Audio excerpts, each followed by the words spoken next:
When I snapped up a decaying sports club in the Arizona sun, I figured I was saving a piece of history. What I didn't bargain for was a showdown with a suburban dictator named Linda, armed with a keychain, a vendetta, and an HOA itching for a fight. What unfolded was a saga of deeds, law, and buried utility lines that'd make your head spin. At 52, I'd seen my share of battles on the football field and off, but this one? This was personal, and it was about to get messy. My name's Marcus Reed, a retired linebacker who traded turf for terra firma. I sank my savings into land, not stocks. Arizona's a gold mine for that sprawling, sun-baked, and always one subdivision away from a strip mall. 3 years back, I bought a derelict country club on the edge of Desert Pines, a cookie-cutter neighborhood of stucco homes and HOA rulebooks thicker than a playbook. The club was a ghost pools filled with sludge, tennis courts cracked like a bad joke, gym mirrors shattered. It had tanked after a developer's fraud scheme left it in foreclosure. I snagged it at a tax auction for pennies, checked the title a dozen times, and confirmed it had no ties to the Desert Pines HOA. That was my first play. I poured $1.5 million into fixing it up: new plumbing, solar panels, a pool you could swim in, and a gym that didn't feel like a sauna gone wrong. All cash, funneled through an LLC. My plan: private memberships, youth tournaments, event rentals, steady earner. I knew the locals had used the place for free forever: kids splashing, seniors stretching, barbecues by the fence. No contracts, no easements, just habit. That didn't mean squat to me. Once renovations wrapped, I locked it down: electronic gates, cameras, no trespassing signs, and ex-cop security. Fort Knox, Desert Edition. Trouble brewed the day after the locks clicked shut. I was inspecting the grounds with my manager, Tom, when Linda Harper, Desert Pines HOA president, marched up like she owned the place. 50-something, blonde bob, navy blazer. She waved a keyring like a badge. "Open this gate," she snapped.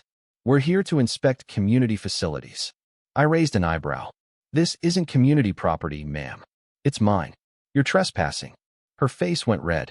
"This club's been ours for 20 years. You can't lock us out." I pointed to a signed private property. "I can." I did. No deed, no dice. She ordered her assistant to snap photos, vowing to call her lawyer. I grinned. Get the sign in the shot. By nightfall, my inbox was a war zone. Angry emails, Facebook posts, even a Nextdoor thread calling me a land-grabbing tycoon. Linda posted that I'd stolen ancestral community space, ancestral, for a club built in '98. Then she escalated. The next morning, she was back with a posse for HOA board members, clipboards in hand. One guy in a security badge who looked like he'd trip over his ego. "Unlock it," she demanded, jangling keys. "We have rights." I leaned on the fence. "You've got nothing. No title, no lease, no claim. You're squatting on my land." She sneered. "We'll sue you for stealing our amenities." I laughed. "Good luck."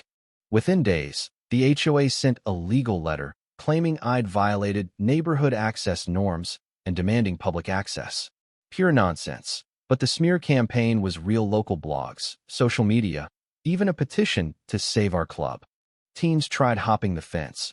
I turned the footage over to the cops. Linda filed noise complaints, claiming my silent construction was a commercial nuisance. My permits were airtight, but I knew she wasn't bluffing. She was building a case, banking on community outrage to bully me. Then came the lawsuit. Served mid-meeting, 5 pages of fiction claiming my privatization robbed Desert Pines of historical public access. They wanted the court to declare my club a community easement under HOA control. No evidence, just old photos of picnics and a gentleman's agreement with a dead developer. I called my lawyer, Nathan Cole, a real estate shark with zero patience for nonsense. "She's not suing for ownership," he said. "She's weaponizing tradition. It's weak, but it's loud." We dug in title records, zoning maps, foreclosure docs. The club was never HOA property. It was severed from their covenants in 2010. Game on. Linda kept the pressure up: town halls, op-eds in the HOA newsletter calling me a corporate vulture. She rallied residents to file affidavits about their memories on the property, as if nostalgia trumped a deed. Nathan laughed. "She's handing us witnesses to cross-examine." We countersued for business interference and trespassing, then found the jackpot: a water rights footnote. My LLC, Horizon Holdings, owned the utility easements, water lines, drainage, even a backup power tie-in serving the HOA's clubhouse and 20 homes. They'd used it for years, unpaid, no contract, assuming it was theirs. I owned their plumbing. Checkmate. We hired engineers, ran tests, and pulled records. The HOA's water came from my lines. Their generator leaned on my grid. Linda had no clue. We documented everything: drone shots, flow data, a corroded valve on my fence. Nathan drafted a countersuit for unauthorized utility use, aiming for $350,000. Linda's campaign faltered, her post quieted. When a city worker showed up to inspect my lines, I blocked him. No warrant, no access. The HOA scrambled, but I had them cornered. The courtroom was a fluorescent dungeon. Linda strutted in with 2 budget lawyers, her red blazer screaming defiance. Nathan laid out our case: deeds, utility reports, video of Linda trespassing with an old key, smirking at my signs. The HOA's used my client's infrastructure for a decade. No payment, no permission, he said. Linda's team fumbled, recycling community tradition arguments. Nathan dropped the countersuit for damages. The judge wasn't impressed. You've claimed public ownership with no proof, Mrs. Harper, and now face liability for stealing utilities. Settle, or this gets worse. Linda went pale. Outside, I mailed 230 letters to Desert Pines homes, announcing utility shutoffs unless the HOA paid $25,000 monthly plus $200,000 in back fees. Chaos erupted: dry sprinklers, dead clubhouse pumps. Linda's emergency meeting flopped. Residents turned on her. I sent a second letter with proof: deeds, rulings, utility maps, and an olive branch. Your board misled you. Let's negotiate. The HOA cracked. 2 board members quit. One called the lawsuit fraudulent online. Residents formed the Desert Pines Civic Group, bypassing Linda to deal with me directly. Then Linda snapped. Caught on camera prying open a water meter with a crowbar, she screamed about reclaiming assets before fleeing. I sent the footage to the sheriff. Nathan filed for vandalism and trespassing. Our PI uncovered more: forged affidavits, faked minutes, and misused HOA funds. The DA charged her with fraud, trespass, and sabotage felony counts carrying 7 years. She was arrested, handcuffed, as neighbors watched. The HOA forum lit up: shock, glee, and 1 viral post. HOA queen dethroned. At the damages hearing, Linda's lawyer bailed. The judge awarded me $350,000, mostly from the HOA's insurer, but Linda's fraud tied her to personal liability. I finished the club: new courts, shaded pavilions, and a nonprofit snack bar.